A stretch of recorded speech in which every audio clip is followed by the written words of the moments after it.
All right, folks, Nate here from the 80/20 Drummer. This week we're dealing with Mr. Jeff Ballard, and I want to talk about maybe an alternate way into playing extremely fast tempos and breakbeat style fast tempos of the style that Jeff plays in Brad Meldau's cover of the Radiohead tune Knives Out, which is in kind of that Jojo Mayer, Mark Juliana, Zach Danziger style. And that is this quarter beat concept. Something that happens a lot in the real world, particularly if we're playing gigs, is that we'll get a tune or a song in which we're required to play a tempo that we're not really fully confident playing yet. And that's one reason why this quarter beat concept and actually practicing it at the real tempo will come in handy. So what does the quarter beat mean? Let's say the tempo of Knives Out. The quarter note is probably here. Dun, dun, dun, dun, dun, dun, etc., right? So the half beat would be here. One. Right? But of course, the quarter beat's going to be here.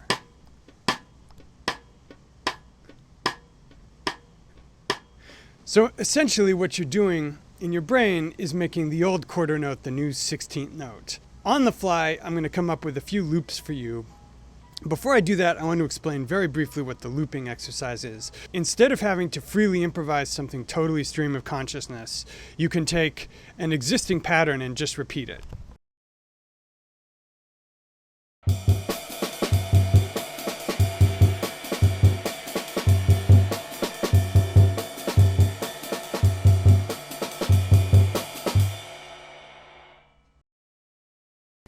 And the key to the looping exercise is that you're going to attempt to improvise something, and once that's comfortable, after looping it for 5 to 10 minutes, you're going to vary it. So one example would be like this.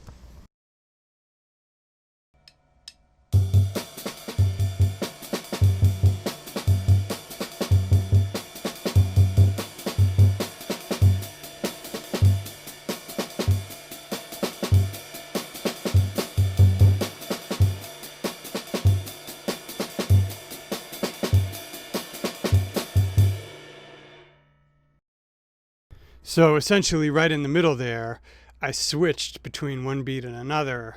And the key is with the looping exercise, even if you don't nail it right after you switch, you have that 5 to 10 minutes of looping things to really get it down.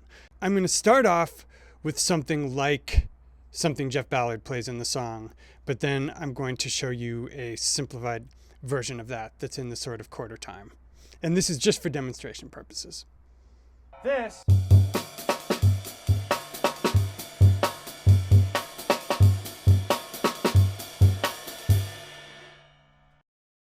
is difficult to play, especially faster, but this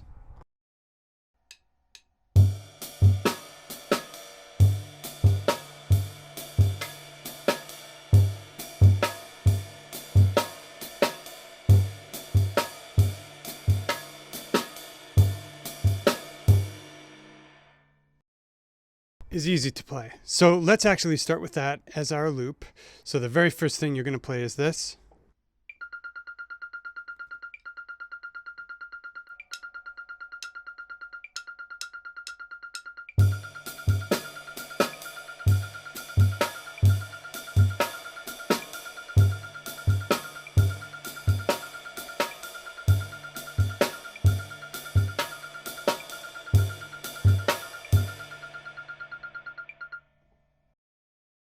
You're just going to sit with that for 5 to 10 minutes, and then you're going to do something that I do in my coaching course, which is start to introduce variations on the ride cymbal. So for instance, if you're doing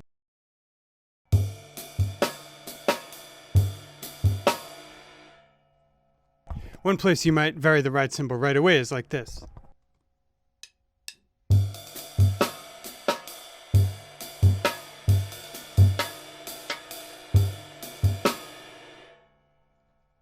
Then you might throw in a couple other skip note variations after a few minutes.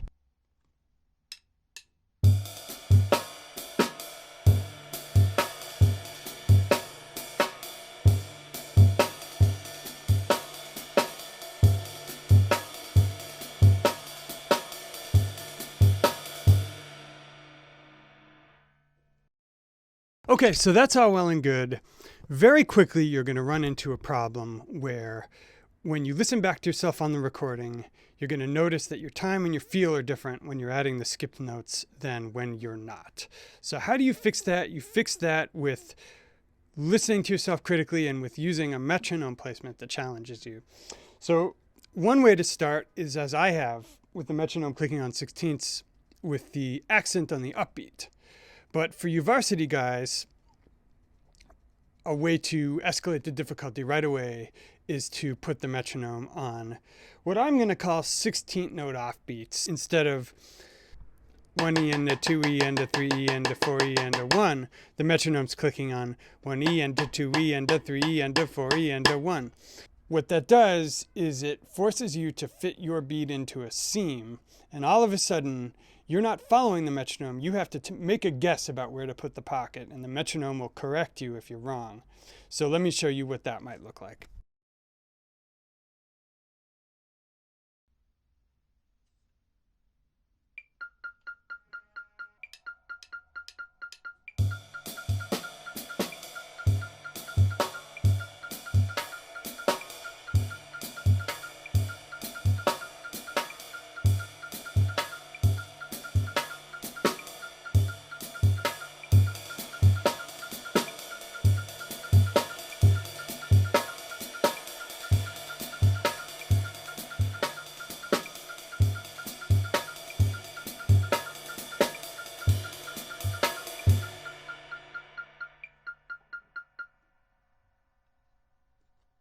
Okay, so one quick tip about that is you're starting off, you're practicing with the metronome on 16ths. If you want to go to the metronome on 16th offbeats, start slower. So currently I'm at 130, start at like 90 or 80, wherever you have to start that you can really feel it. So you could be bipolar with it, not emotionally, but drum practice bipolar. You could practice it for 10 minutes with the metronome on 16ths at quarter equals 130, and then you could drop down to whatever the maximum tempo is at which you can play it comfortably with the 16th offbeats and practice it there for 10 minutes. And later on, you can actually challenge yourself by practicing with the metronome on 16ths at 130 for 10 minutes and then leaving it at 130 and putting it on 16th offbeats until you start to get lost and go right back to 16ths. In other words, you're putting training wheels on, you're stepping yourself into it. So let me do a brief loop and give you a couple of idioms, which I'm going to ask either Tyler or Jesse to transcribe for you along with this lesson, that you can do this right away with, and then we'll get into the next concept.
Okay, so really briefly, one thing I want to talk about is when your facility starts to get better, you start to get better at feeling the big beat.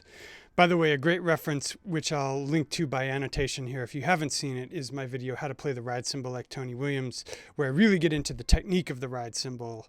So if that's an issue, check that lesson out. But when you start to feel more technically comfortable, you're going to start thinking of ride cymbal initiated idioms. And that gives you some of this great breakbeat stuff like.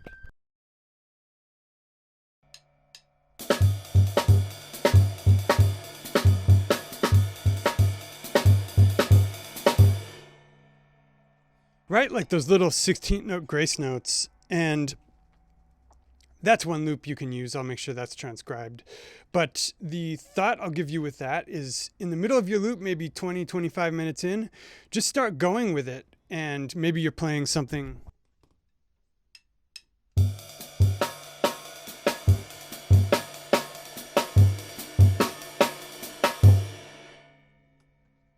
You know, just let your other limbs follow your ride cymbal for your next variation.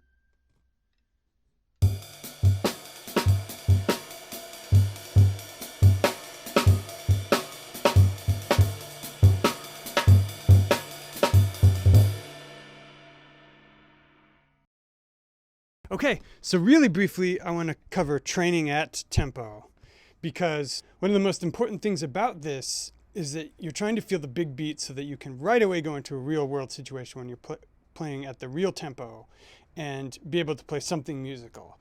And the only way to figure out what you can actually do in the moment is to practice at that tempo.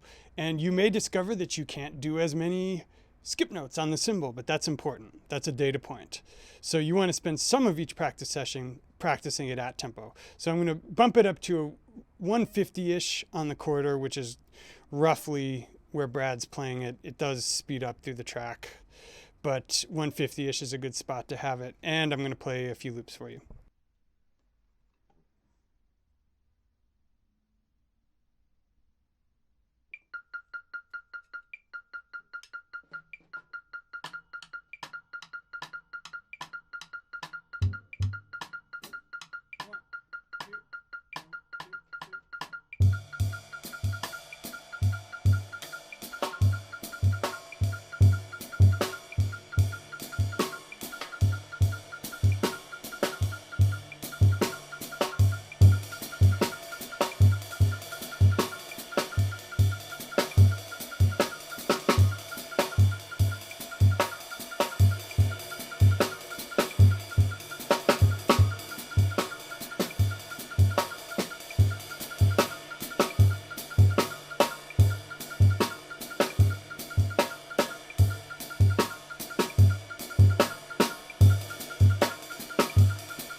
Sorry, that was kind of an abrupt metronome cut off. So I think that's enough material to give you for 1 week. This is kind of the crash course into how to feel the big beat like Jeff Ballard. In future weeks, I want to get into what happens when you start here and get comfortable with feeling the beat at full tempo, including some of that ghosted left foot Ollie Bernatchez action.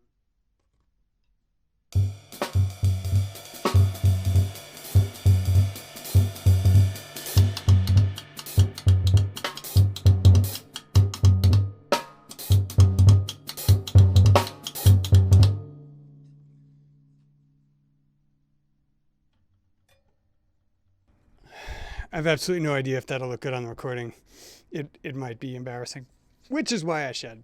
Guys, time for the learn more about me portion of the lesson. If you found any of this helpful, you're new to the channel, I recommend something called the 80-20 roadmap.